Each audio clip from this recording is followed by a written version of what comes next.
The Nakajima B5N was a standard carrier-based torpedo and level bomber of the Imperial Japanese Navy for much of World War II. Despite being substantially faster than its early war Allied counterparts, namely the TBD Devastator, the Fairy Swordfish, and Albacore, it was still nearing obsolescence by 1941.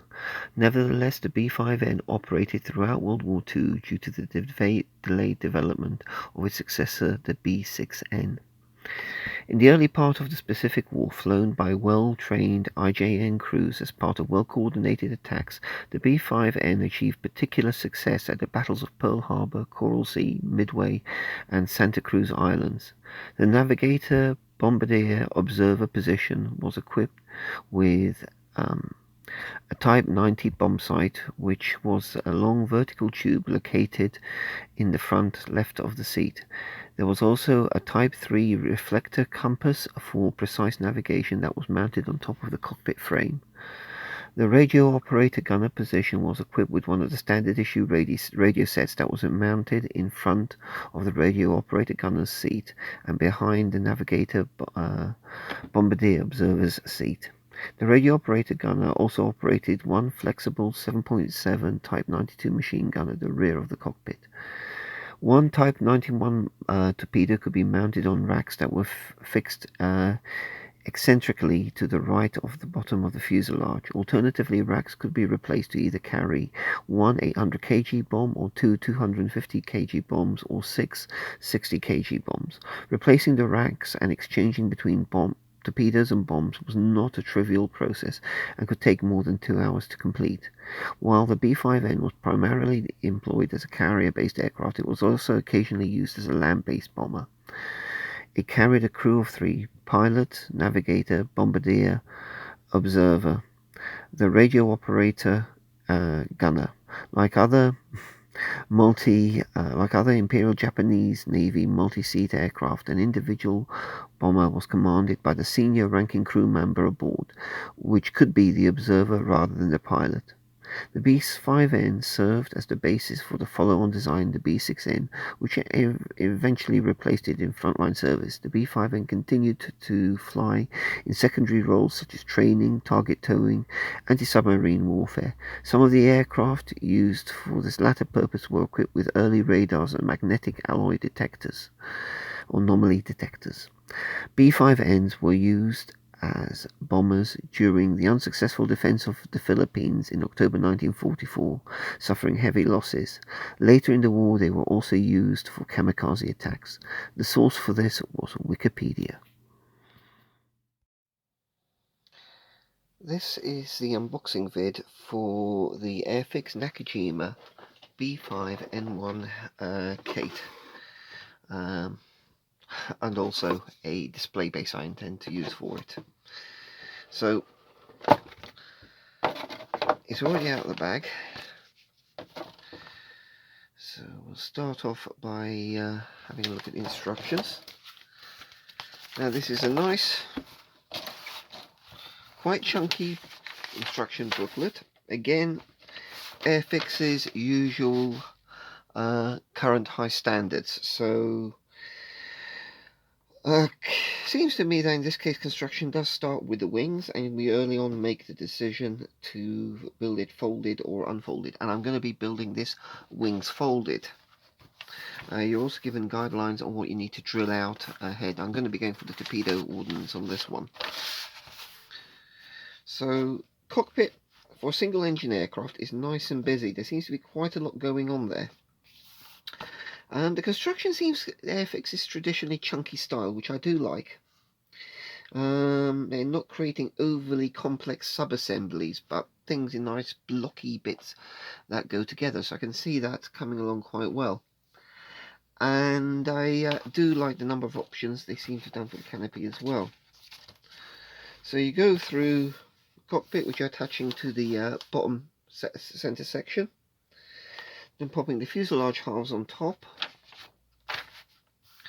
and then for its size, a rather nice detailed engine with a single bank of cylinders and quite a nice little bit of plumbing to go as well, and 2 options for the cooling louvres. Undercarriage displayed open and closed. The ordnance, as I say, we're going for the torpedo.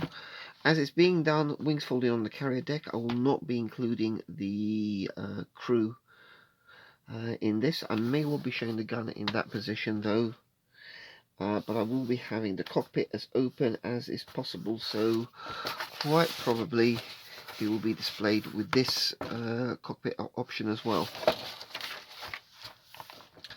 And then onto the final stages, where you can see the final sticky out bits and the wings going on there as well. I really expect this to go together quite easily. It's a recent Airfix kit and up to the usual standards. Now, colour callouts, you have it for 2 aircraft. That's the one I'm going to be doing, and there's another one which I believe was land-based as well. But that's the one I'm going for.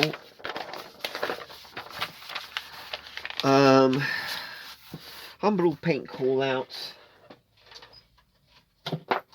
but I will be using my Humbrol conversion guide for this to identify whether I'm going to be doing this with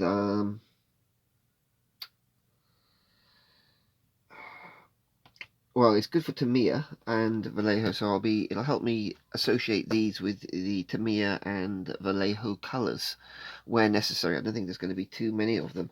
These stripes may be interesting to do, but by the looks of it they are decals, so this could be rather entertaining.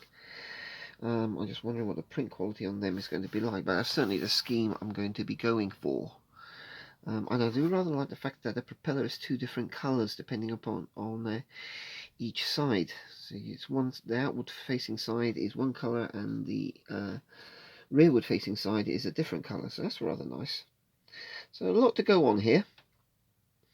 Decals don't seem too excessive, enough for the purpose. It's not going to be particularly heavily weathered panel lines, but it's metal finish, so not really much of a case for chipping here. Fairly early wall, so and carrier boards is going to be kept quite clean, so this is not going to be a heavily weathered aircraft. So we'll take a look at the parts. First sprue out, the crew set, wheels, bombs, the wing inserts for folded condition, the 2 rear gun options, seats, all of this moulded in a rather nice style. Now what you could possibly do here is to drill out these seats. You've got all the holes pre-drilled in there, and that will be visible in the cockpit, so that might well be worth doing with a pin vise. And I do like the wheels, again, Airfix doing them weighted, which is one of their nice touches.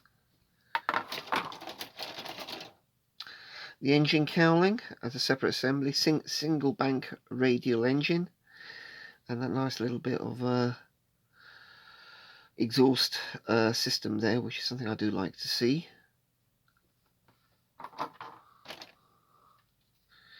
More ordnance and detailed parts, and you do seem to get quite a lot of ordnance with this kit. I remember seeing it when it first came out, and you had the option for the bomb loads and different combinations of, which was interesting. But this one, I say you get the torpedo version, which is what I'm going to be doing. It'll leave me with a nice surplus of Japanese bombs. Not sure with the rear seat whether that isn't perforated. You've got the oxygen bottles there, tail wheel, and the supports for when the wings are folded, so they can overlap each other, which is, I think, a necessary touch. Then the main fuselage sprues, again as you would expect, nicely recessed panel lines, good detail, so hopefully not going to be too much filling, and you've only got a relatively short area of fuselage exposed, so to speak, well, with a seam, so I think that's going to create far less issues. and there doesn't seem to be any seams running over and around, which will make things easier as well. Not sure about the flaps on this one, whether I'll do them in the dropped position. Again, I'll look at my reference photos for that. Whether stowed on carrier decks the flaps are up or down, that needs to be clarified. And here we have the bottom half with the cockpit floor and flying surfaces. Sorry, top half with a cockpit floor and flying surfaces. Again, Airfix do seem to bring quite a lot of into this. You can see the pilot is clearly sat higher than the other crew members, and it's giving an indication of just how busy things are in there, which I do rather like. And also, to add the strength, it includes its own wing spars. Again, another nice touch. So now, where are my decals? Ah, there they are. Sorry, taking them out. Unclear parts. We'll put this stuff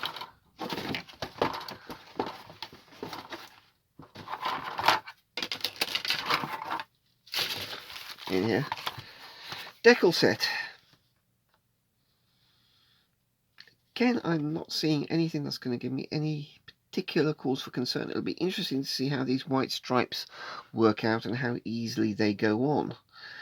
The Hinamaru, nice crisp clear mouldings, and the stripes as well don't look to me as if they'll present any great issues, but I can see them being a little bit delicate and fiddly to apply in their own way. The clear parts, I'm not going to open this up, but I think you can see here that they've been, good on them for doing a number of options. The frame masking is going to be a little bit interesting in this, because you've got frame visible under frame. So I'm going to have to give some thought on how to approach that. But it looks clear, it looks crisp, maybe a little bit on the thick side, but I think that's what you can expect. So that's the kit itself. Now for the base, and I've actually got one here that's like peeling off. This is from Hobbycraft. It's that's intended as a circle plaque, and I know the aircraft will sit quite comfortably on this width-wise. It's going to get sanded back, tidied up. I'll have to look at the grain direction to see which way it's running, and I will need to etch in, scribe in the planks. So that's going to take a bit of time, and care have to be taken to make sure it's all nice and parallel. So this is something you're not going to rush. Maybe fill over holes or work on that side. Well, I've got that one for another project. So sand it smooth, bit of an edge define there. Maybe put in a flat on one corner so I can use the name